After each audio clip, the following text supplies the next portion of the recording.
नमस्कार स्वागत करुच्ची आज मुख्य गुरुत्वपूर्ण खबर को आपको दर्शक बंधु एवं आम हस्तगत होता खबर रही पाणीपाग संपर्कित बा शीत संपर्कित तेबे वर्तमान राज्य रे वर्षा से भली पाणीपाग नियामक सक्रिय ना तथापि विभिन्न गणमाध्यम रिपोर्ट अनुसार आसंता 17 तारिख बेलू बंगोपसागर में एक लघुचाप क्षेत्र सृष्टि होवार संभावना रही। तेबे जदि यह लघुचापटी सृष्टि हुए तेबे ताहा बात्यार रूप मध्य नहीं पारे। हुए तो ओडिशा उपरे यार प्रभाव कौन रहिबो से संपर्क में कौन सविशेष तथ्य आम हस्तगत होई नहीं, किंतु जदि यह लघुचापटी बात्यार रूप निए तेबे जहाँ जना पड़ुछि यार ओडिशा उपरे कौन प्रभाव रहिबो नहीं।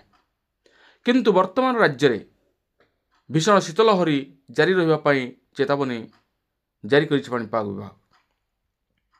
तेज जाना क्यों स्थान तापमात्रा किभली भाव अच्छी और क्यों स्थान को शीत चेतावनी दि जाए से संपर्क में संपूर्ण विवरण में आपको वीडियो प्रदान करी से आप निश्चित वीडियो को प्रथम शेष पर्यंत देखिए।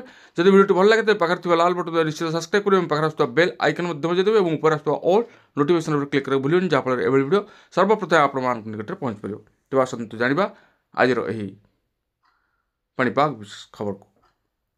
शीतर थरुची सारा राज्य, राति जी बढ़ुची पारद से खसुची।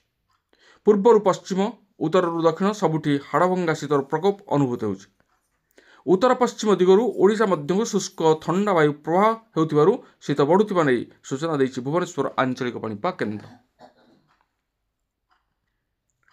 21 स्थान रे तापमात्रा 15 डिग्री तले रहिछि। कंधमाल जिलार दारिंगबाड़ी रे सर्वनिम्न तापमात्रा 8.5 डिग्री सेल्सियस रेकर्ड करा जायछि।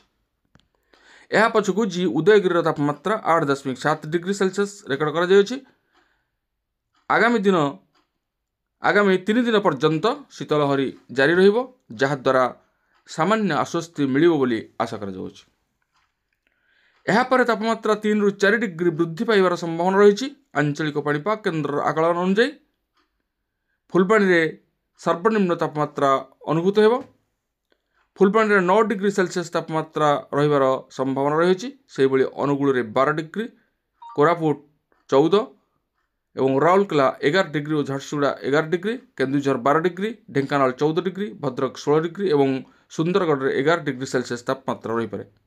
सेहीपरि Nabarangpur 15 degree, Bhawanipatna 14 degree, Titlagarh 16 degree, Balangir 14 degree, Sonepur 15 degree, Malkangiri 19, Rayagada 16, Nayagarh 16, Khordha 16, Bhubaneswar 15 degree, Cuttack 15, Baripada 16, Sambalpur 14 degree Celsius और Kendrapara 19 degree Celsius, Ganjam 17 degree, Paralakhemundi 19 degree, Boudh 16 degree, Nuapada 17 degree, Bargarh 18 degree, Baleswar 16 degree, Jagatsinghpur 19 degree, Puri 19 degree Celsius रहिबार संभावना रही।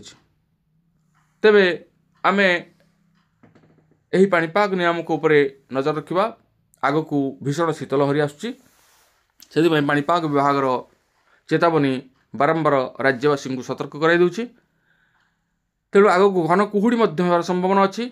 तेणु आम जाचे कुहुड़ी समय किभली भाव में दुर्घटना घटुची, से आमको सतर्क रहिबाकु हेबो। कुहुड़ी समय आम सावधानता अवलंबन करने आवश्यक पड़ो।